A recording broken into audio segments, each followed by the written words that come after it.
My name's Angelo, and welcome to We Want Picks. I'm going to break down the entire UFC Sao Paulo fight card, giving you my picks, predictions, and DraftKings plays. But before I do, let's congratulate our premium members. We are this close to $400,000 in DraftKings winnings. We have had everything from a couple of $100 to $78,000 tournaments taken down, and these are from our premium members. These are the people that have gone to WeWantPicks.com. They've clicked become a member. They've used the tools. They used the insight, and they went ahead and made some very, very real money. I am confident that UFC Sao Paulo will get us over the line, over the $400,000 line, and this is just over the last 4 months. This isn't even a year. It's 4 months worth of tickets from premium members alone.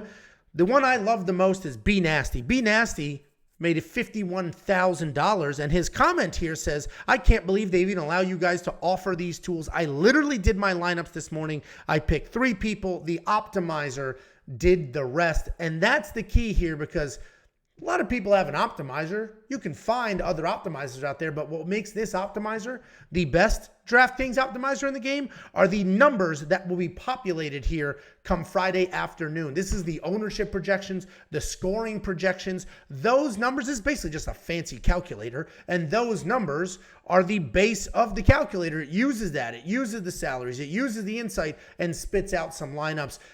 And the better the numbers are, the better the lineups are. WeWantPicks.com, click become a member. It's only $10 a month. Yes, you're going to get the optimizer that will build lineups for you. And as B Nasty did, could hopefully make you some very real money. But you're also going to get insight and information. We're going to give you our cash core plays, our GPP core plays, our single entry tournament core plays. We're also going to give you live dogs, leverage, who you should fade from a DraftKings perspective. And this cheat sheet will be populated every single Friday with those ownership projections, with the scoring projections, and with the leverage plays. And then we go ahead and rank every single fighter by their salary group. So if you are building a lineup or two and you're stuck, you can go ahead and take a look at that. All of this, so much more is available at WeWantPicks.com. Just click become a member. It's freaking $10 a month. We've got a nice event run going on here. That month is going to get you multiple events for $10. Unlock all of this now.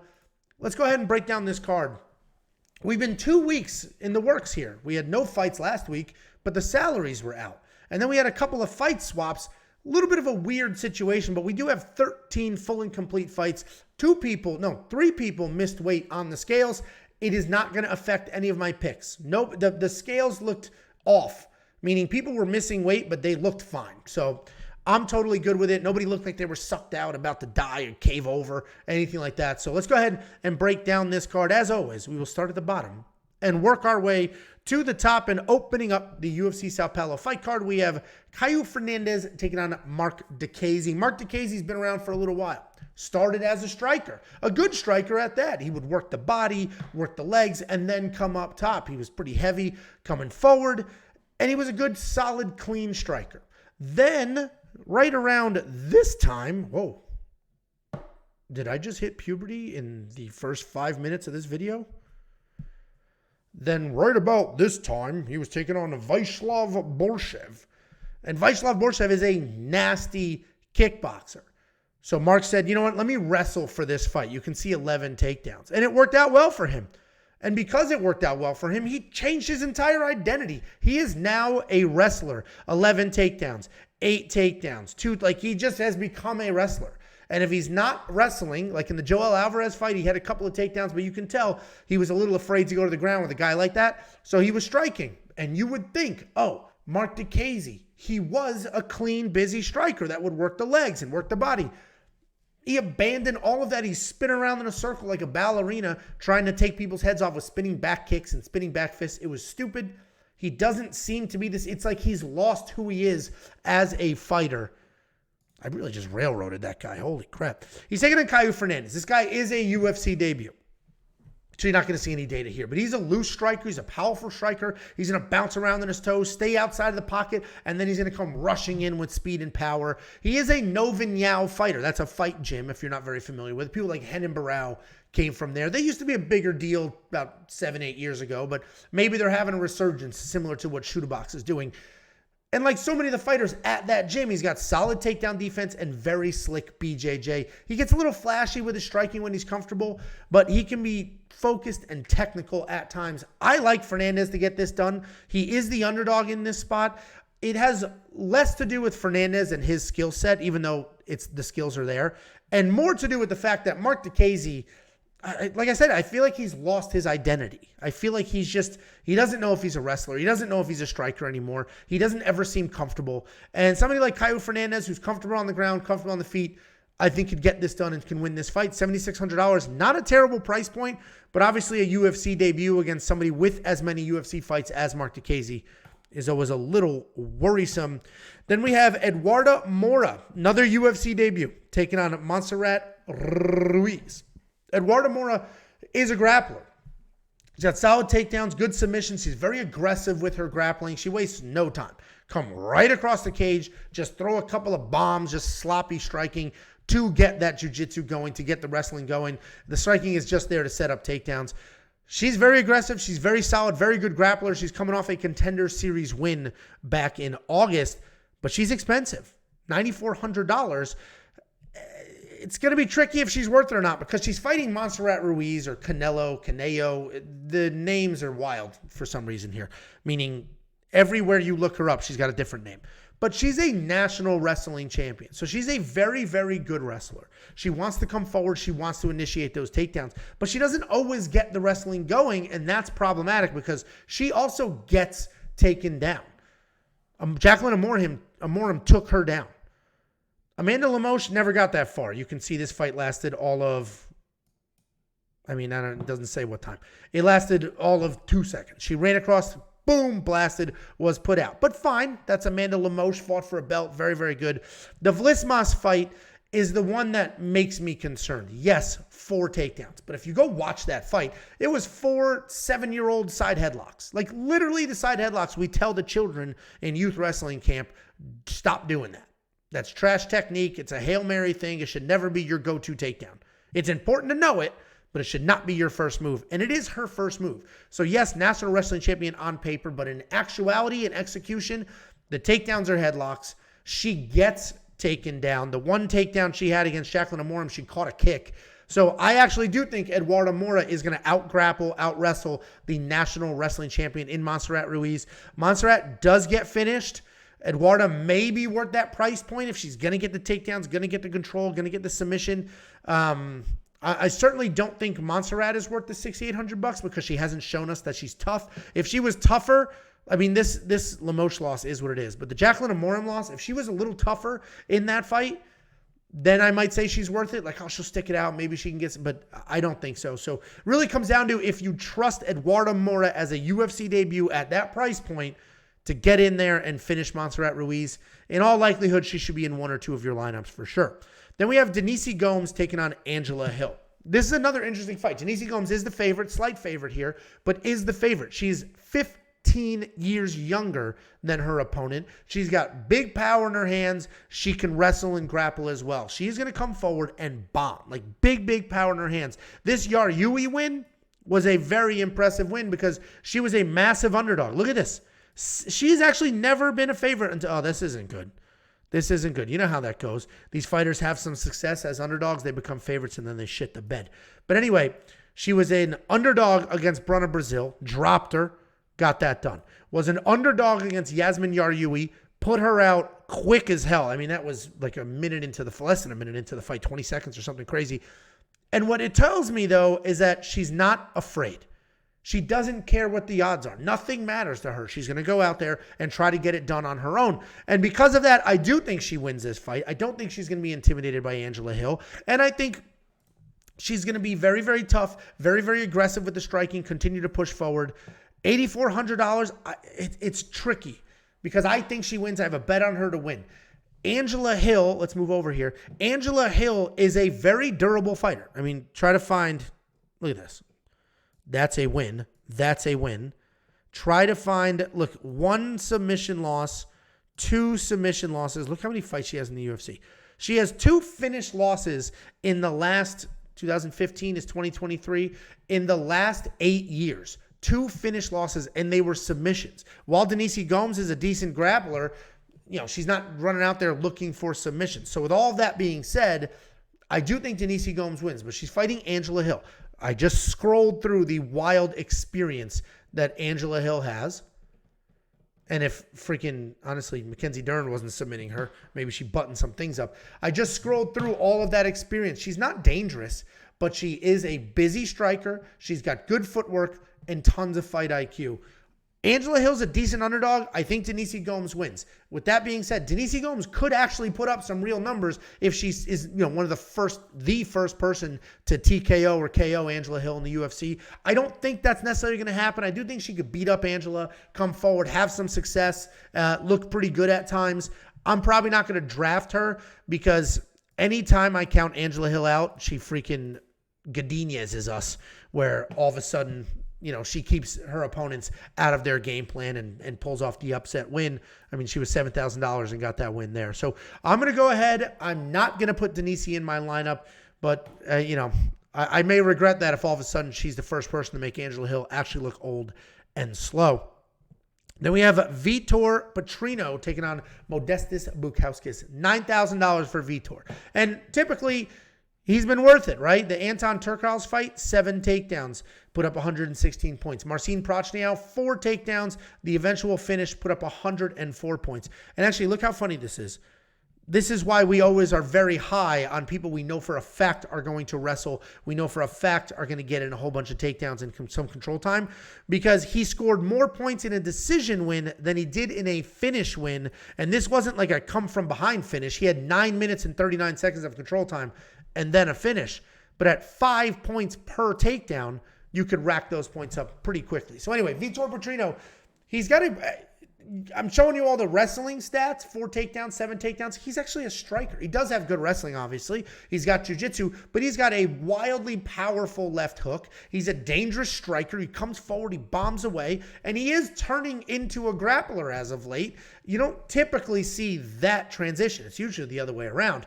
But his takedown defense is decent. He does a nice job of working his way back up if he is taken down. If he's on his feet, he's going to bomb away with that power or start to work in these takedowns. He is a bit sloppy, though. And that's the one thing that concerns me. $9,000 is decent money if you can guarantee the fight looks like this. He's fighting Modestas Bukauskas. Modestas Bukauskas is a versatile striker. He's pretty dangerous on the feet. He's a little low volume at times, but he does have some solid striking when he actually gets his hands going. He has all the tools to be successful, including a 75% takedown defense, which he might need in this fight. Actually, he was never taken down in the UFC up until February when Pedro ended up taking him down. The reality is, I do think Vitor Petrino wins this fight. Zach Pauga, this win, honestly, you could argue it went the other way. I do think Vitor Petrino wins this fight. It's going to come down to, can Vitor Petrino get all of those takedowns? Can he let his hands go? Can he do those things? I don't trust Vitor Petrino with a bet, actual cold hard cash at a sports book. I think I do trust him in my DraftKings lineup to put up some numbers, grind out a win, get some takedowns, and make something happen. So $9,000, you're going to see some other people at those price points that are clearly not worth it. Vitor Petrino, I think he's borderline whether he's worth it or not. Then we have, I am getting a cold.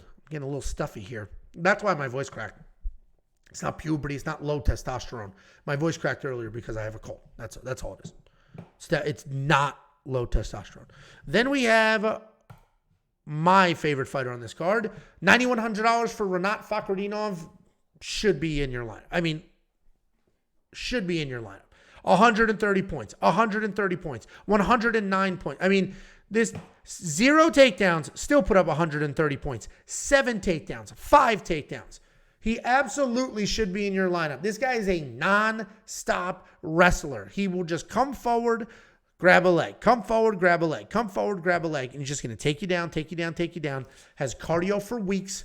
Relentless pressure. He didn't even need takedowns in that last fight against Kevin Lee. He just dropped him, hopped on him, submitted him. Rinat Fakhretdinov is going to win this fight, should be in your lineup, but let's go ahead and look at Elizeu Zaleski dos Santos, his opponent. This guy's a capoeira fighter. That's that Brazilian dance fighting, constantly moving, constantly spinning. He's athletic. He can be a powerful striker. Not can be, is a powerful striker.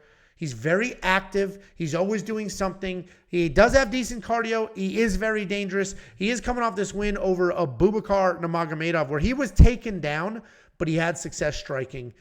I just don't think Elizeu's mediocre takedown defense is going to be enough here. Rinat Fakhretdinov is going to take him down over and over and over again, potentially finish him. I like Rinat. He's at that price point, that general price point, 9,000-ish, I think Rinat's the best value. And he's proven to be in the past.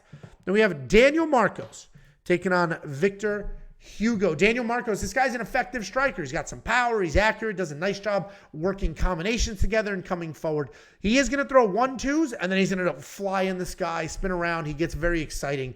Takedown defense is very good. It is almost 90%. And we know he can finish and go the distance. He's got 8 knockouts, 7 decisions. And I always like to see that. It's like, okay, I know you're dangerous, but I also know that you've got enough cardio if you're fighting somebody tough and you're not going to break later in the rounds.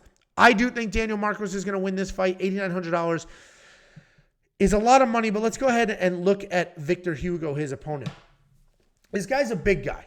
He's riding a 13-fight win streak. And I say he's a big guy. This is at bantamweight. He has fought all the way up to welterweight. And if you watch that tape, he has had success striking. He has showcased power striking all the way up to 170 pounds. This guy is a striker. He's a bit wild. He's going to come forward. He's going to bomb away. He's got some power. He's got the aggressive grappling as well. So he's going to chase on the feet. He's going to chase on the ground. Occasionally will give up positions because he is so eager to get something done. This is short notice for him, but he is coming off a submission win just about a month ago on the Contender Series. Tough fight to pick. I think Daniel Marcos is going to get this done. I do think the short notice kind of matters. Daniel looked horrific in his last fight, but I think he'll be able to put it together here, hopefully come forward, make something happen. I think he's the better, more well-rounded fighter. He will not be in my lineup, though. You need underdogs in your lineup. You can't build a lineup with only favorites. The money doesn't work that way. And I think $7,300 for a guy on a 13-fight win streak, fighting at home, a guy that's going to have the crowd on his side, somebody who just won a fight a month ago. He's got 28 fights of experience. I think Victor Hugo at $7,300 is a very good spot for your lineup, especially as a dog. Then we have Elves Brener with a short notice opponent. He was originally supposed to fight Esteban Ribovics. I picked against Elves. I thought Esteban was going to beat him.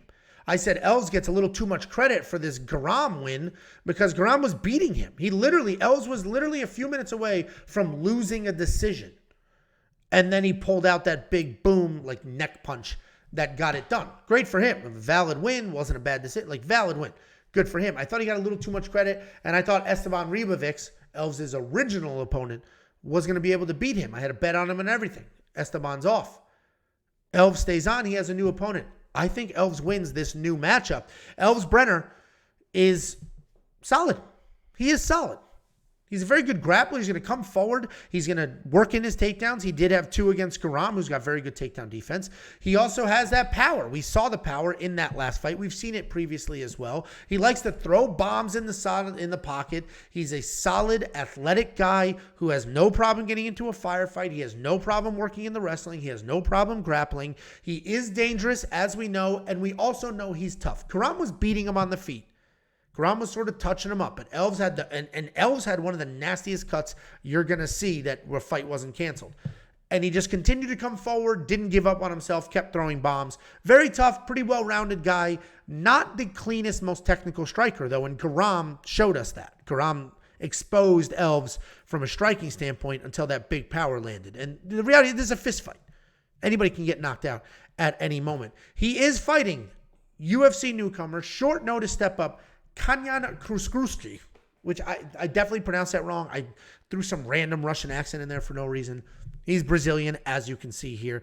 He just won on the Contender Series a little bit ago. Parlayed that into an official UFC fight, and frankly, I think he deserves to be in the UFC. Kruschewsky is 15-1. He has earned his way into the UFC. This is short notice. Style-wise, he's a stalking striker. He's going to walk you down. He's going to kind of control the pace, control the center, and he's not like overly aggressive. He's not the busiest striker in the world, but he will come forward. He will control that pace, and he will let his hands go, let his feet go, make something happen. He'll explode when he's inside the pocket, though. You're going to see submissions. right? He's coming off a submission win, but he is not a grappler. He is a striker. Obviously, it's MMA. He's well-rounded at this point. Takedown defense is not great, though. For all of those reasons, I do think Elves is going to win. Elves has shown us that he can stay tough on the feet. Elves has shown us he can get his grappling going. He's shown us he has power. Kruschewsky is stepping up on crazy short notice here, like 3 days. I got Elves here. I think Elves is going to get it done. And as we all know, DraftKings doesn't change salaries that were posted. Elves was already posted at $8,200. Esteban Ribavix was $8,000. Esteban drops. They keep Elves at $8,200. Even though he's a much bigger favorite, and then they give Kruschewsky $7,700. So this is a gift. I will take the gift. Obviously, 15-1 is not anything to sneeze at here, but I got Elves Brener winning. I'll probably have him in my lineup now that he's affordable compared to his opponent. Then we have Ismael Bonfim taking on Vinc Pichel. Ismael missed weight.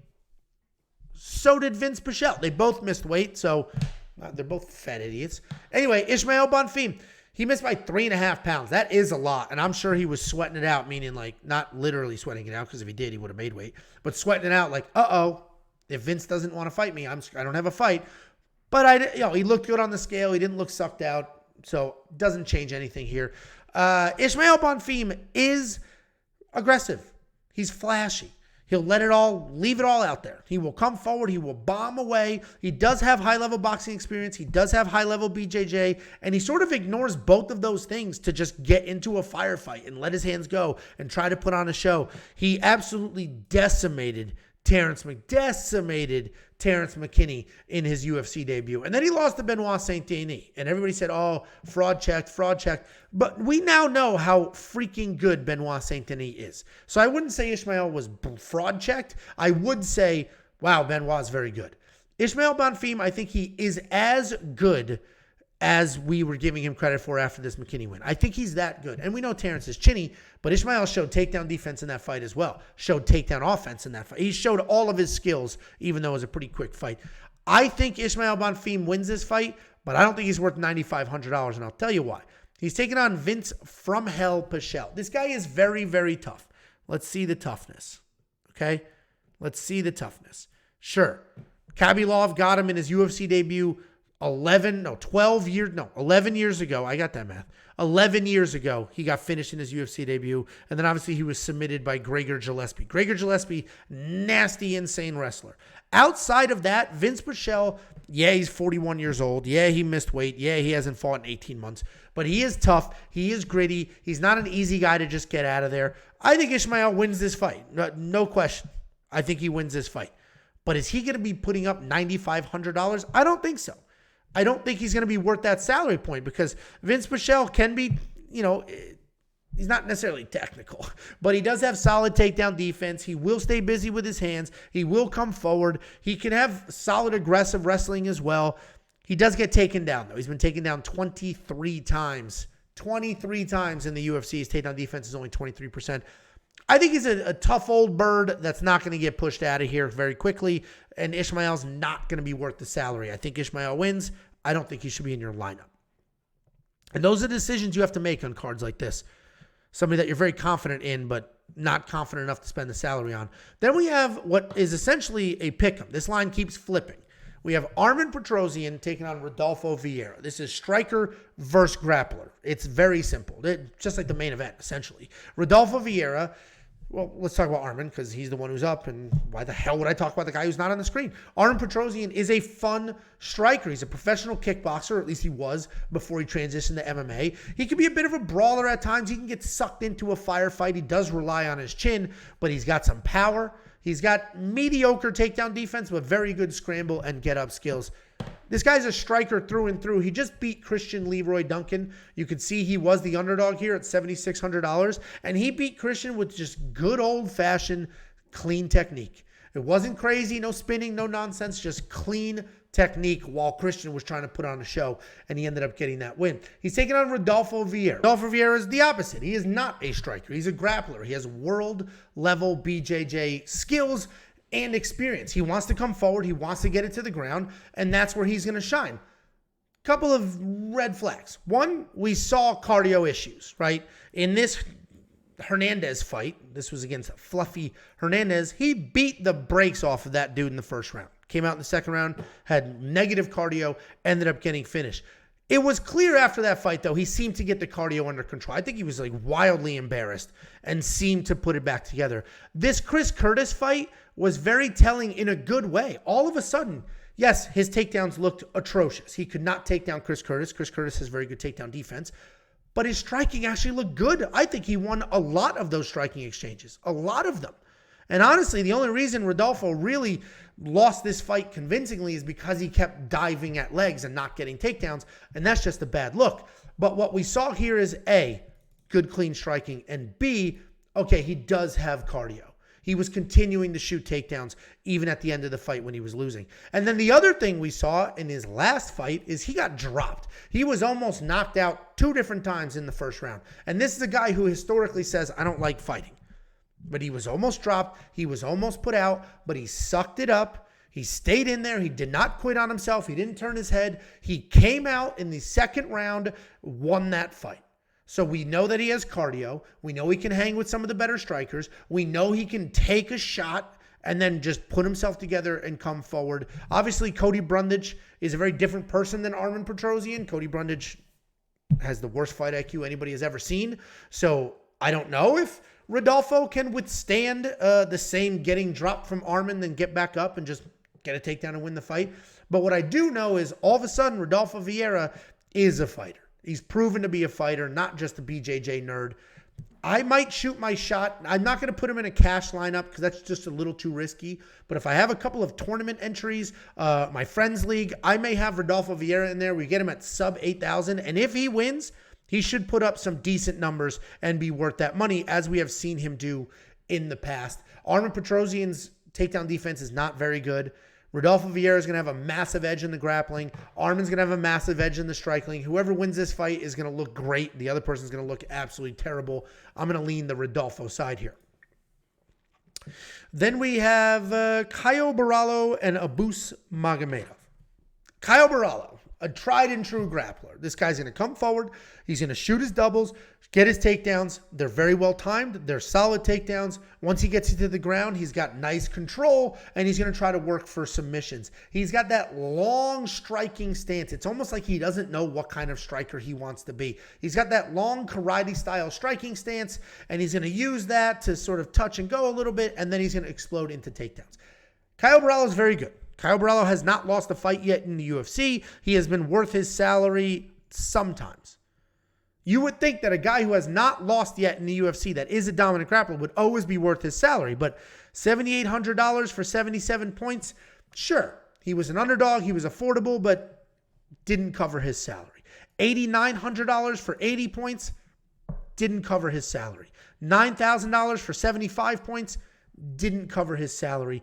$9,500 for 107 points is the only time he ever covered his salary.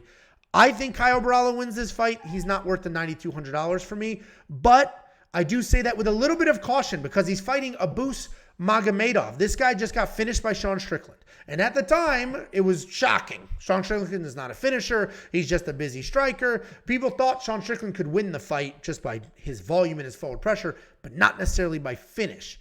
But then Sean went on to be the middleweight world champion. So, okay, Sean's a little better than we give him credit for. But Abus Magomedov is supposed to be a powerful striker, a versatile striker. He does have wrestling as well with a backup plan. The problem is his cardio is a bit suspect. So if he does have suspect cardio and Caio Borralho can get something going, Caio Borralho could end up submitting Abus Magomedov. Or Abus Magomedov, who has this very good high-level striking, could absolutely light up Caio Borralho. Caio Borralho's striking is not very good. So this is where I will leave you. I do think Caio wins. I think he will get the takedowns. I think he will win this fight. All of that being said, this could be the sloppy mess that it was when Caio fought a couple of other strikers and didn't get anywhere near his salary, even as an underdog. I think that's what this could look like. I'm going to fade Caio. I'm not spending that money, especially when we have people like Rinat and Vitor Petrino, who absolutely, if they win, should put up very real numbers, where Caio Borralho does nothing but win and puts up trash numbers. So Caio Borralho will not be in my lineup, but Obviously, it's a fight. And obviously he could get it to the ground, get a submission, and be worth the money like he was against Mikhail Olin. J-check. It's like I have Tourette's. I just head down a path and then I can't stop myself. Then we have Rodrigo Nascimento taking on Don'Tale Mayes. Let's go ahead and scroll down. This is a rematch. And it was his first fight in the UFC. He put up 100 points the last time he fought Don'Tale Mayes. He had 2 takedowns and then the second round submission. I think this fight is pretty similar, honestly. But Rodrigo Nascimento is a grappler. He's going to come forward. He's got decent submissions. He's got, okay striking. He will get sucked into a striking match every now and then. But he's not going to in this fight. He knows how he won this fight the first time. He knows how his bread is buttered. He's going to come forward, get a takedown, probably get a submission. If he does, he's worth the $8,800. He is fighting Don'Tale Mayes. And yes, Don'Tale Mayes is an underdog in this fight, so it's not as if the odds are shocking. But Don'Tale Mayes, let's see what he scored in the first fight against Nascimento, 17 points. Don'Tale Mayes does have fight-ending one-punch power. But also, since this fight with Rodrigo Nascimento, we have seen Don'Tale Mayes add wrestling. He took down Roque Martinez. He took down Josh Parisian 6 times. All of a sudden, Don'Tale Mayes is a guy that's trying to evolve, trying to put things together. The comparison I keep making is he is Derek Lewis 1.5. Not quite 2.0 yet, but 1.5. He's got all the fight-ending power. And we just saw it in the Arlovsky fight. He was losing this fight. He was not the better striker. He was getting out-techniqued. He was losing this fight. And then all of a sudden, finds the big power, puts out Andrei Arlovsky. Don'Tale Mayes showed us that he can hang. He will be there. He's not going to quit. Doesn't matter where we are in the fight. He still has that power. I don't think he wins this fight. I don't think he's worth $7,400. Certainly, if you're using the optimizer, you're a premium member, you're using the optimizer to build some lineups, I wouldn't put Don'Tale Mayes as a fade. Let it build you a few lineups with him in there because $7,400 frees up some good money for some of these heavy favorites. And hey, look what he just did to Andrei Arlovsky. We could see him losing, bang, big one-punch knockout. Then we have the co-main event of the evening. Gabriel Bonfim versus Nicholas Dalby. This is a tricky one. Not tricky to pick. Gabriel Bonfim wins this fight, period. But tricky for DraftKings because $9,300 is not nothing. But Gabriel Bonfim has always covered his salary in the UFC. And, theoretically, if all of his fights were scored for DraftKings, he would have always covered his salary. He has never been to a decision, ever. He's never seen a third round. And now he's fighting a pretty tough Nicholas Dalby. I think Gabriel Bonfim wins. He's a solid striker, high-level boxing, very good BJJ. Unlike his brother, he uses his wrestling far more. He comes forward, he gets takedowns, he establishes control, stays on top, works for submissions, works for strikes. My one and only concern, if he wins or not, will be what does his cardio look like if he gets to the third round because he's never been there before. He is fighting Nicholas Dalby. Nicholas Dalby is old. He's almost 40, 38, something like that. He's a karate-style striker. He does wild breathing noises, but he's a karate-style striker, likes to stay mobile. He'll switch stances back and forth. Good amount of power, nothing great, but he is hittable. He does get a takedown every 15 minutes or so. Grappling is okay, pretty well-rounded, not dangerous, not even a little bit dangerous, which is why I don't think he's going to win this fight. But for Gabriel Bonfim to be worth that very high salary, he needs to come forward. He needs to get the takedowns, establish the control, hopefully get more than one takedown and then a finish. If he just gets a takedown and a finish in 2 minutes, he actually may not be worth that money. Because you'll get the points for the first round finish, you'll get the points for the takedown, and he may not be covering his salary. I do think Gabriel Bonfim wins. I'll leave it up to you if you want him in your lineup. Very confident in him to win. But all of a sudden, if Nicholas Dalby hangs tough, which he has, decision, he's not getting put away.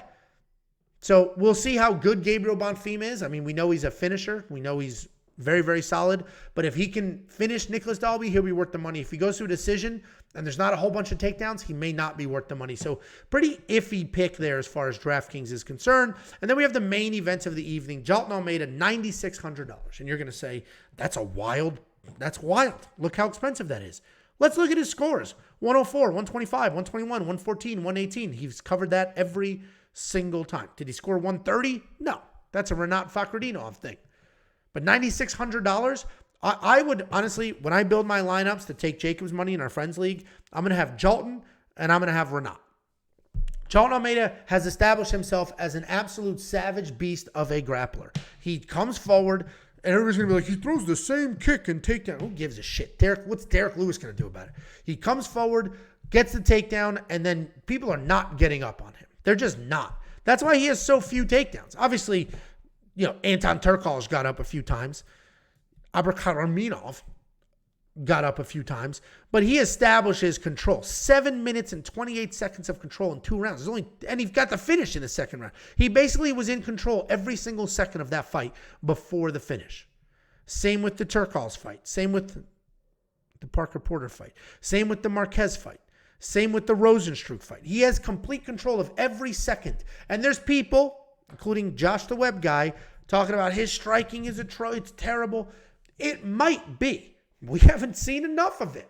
This guy strikes for all of a half a second before shooting takedowns. So I think he's going to be worth it. But let's talk about Derek Lewis. We know who Derek Lewis is. He's the giant, powerful guy that can knock anybody out at any moment, no matter where he is in the fight. And we have to go back a few years now. But if we go back to the Volkov win, this dude lost 14 minutes and 59 seconds of a 15-minute fight, and then just boom, one punch, pulls it out, ends up getting the win. And that's who he is. He's a guy who never, I was just about to say never quits. And then if you go to the Gane fight, he literally quit. But he's a guy that is never out of a fight. He has that power. If we go back to the Curtis Blades fight, he was just sitting there waiting with the uppercut. Go ahead, shoot a takedown. I don't think it's going to matter in this fight. I know he's got the power. The guy was arrested last week for speeding. Some perspective there. And that doesn't do anything for his fighting skills, but it does tell me a little bit about, like, he's out flying around town, just living his best life as he should be. He is the heavyweight knockout king of the world. He's one of the most popular fighters on the planet. This guy's a ton of fun to watch. Everybody loves him, including me. So he's just living his carefree life, in my opinion. I don't think he wins this fight. I think Jolton gets the takedowns, blows through Derek Lewis. If Sergey Spivak is taking him down as many times as he did and submitting him in the first round, Jolton Almeida should have absolutely no issues whatsoever. Guys, that is the breakdown. Become a premium member. Join these people. Help us get over $400,000 in winning tickets over the last couple of months. And that's all from the tools, the insight, the optimizer, and from our community. WeWantPicks.com. Click Become a Member. It's $10 a month. If you take yourself to a Roto Grinders or an Awesemo, you're going to be spending $70, $70 for this exact same stuff with lesser numbers. Our DraftKings ownership numbers are literally the best in the game. I pay somebody to do them. They're literally the best in the game. WeWantPicks.com. Click Become a Member.